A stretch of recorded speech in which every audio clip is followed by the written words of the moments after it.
بسم اللہ الرحمن الرحیم نحمد و نصلی علی رسولہ الکریم اما بعد۔ خواب کی تعبیر کے سلسلہ میں ایک نئی ویڈیو کے ساتھ آپ کی خدمت میں حاضر ہوں۔ محترم ناظرین، سچے خواب کے ذریعے سے اللہ تبارک و تعالی مومن بندے کی رہنمائی فرماتے ہیں۔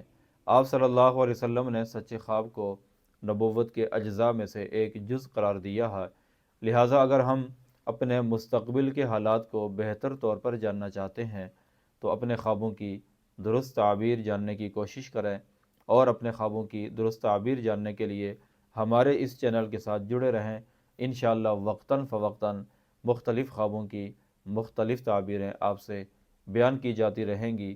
آج کی یہ ویڈیو خواب میں مولی دیکھنے کی تعبیر سے متعلق ہے۔ علامہ ابراہیم کرمانی رحمۃ اللہ علیہ فرماتے ہیں، خواب میں مولی دیکھنا اور خاص طور پر مولی کو کھانا خواب دیکھنے والے کو غم، پریشانی اور مشکلات لاحق ہونے کی علامت ہے۔ اگر کوئی خواب میں دیکھے کہ اس نے مولی کھائی ہے، اس کی تعبیر ہے کہ جس مقدار میں جس قدر اس نے مولی کھائی ہے اسی قدر اس کو غم، پریشانی اور نقصان کا سامنا کرنا پڑے گا۔ اگر کوئی آدمی خواب میں دیکھے کہ کسی نے اس کو مولی دی ہے، اس کی تعبیر ہے کہ دوسرے آدمی سے اس کو غم اور پریشانی کا سامنا ہوگا۔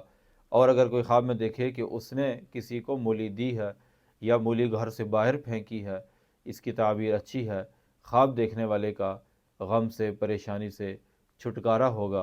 اور خواب میں اپنے ہاتھ کے اندر مولی دیکھنا، یعنی خواب میں یہ دیکھنا کہ آدمی مولی ہاتھ میں لیے کسی جگہ کھڑا ہے، اس کی تعبیر ہے کہ خواب دیکھنے والا کوئی ایسا کام کرے گا جس کی وجہ سے اس کو شرمندگی کا اور پریشانی کا سامنا کرنا پڑے گا۔ اللہ تعالیٰ سے دعا ہے کہ اللہ تعالیٰ ہمارے خوابوں کو ہمارے لیے درست رہنمائی کا ذریعہ بنائے۔ وآخر دعوانا ان الحمد للہ رب العالمین۔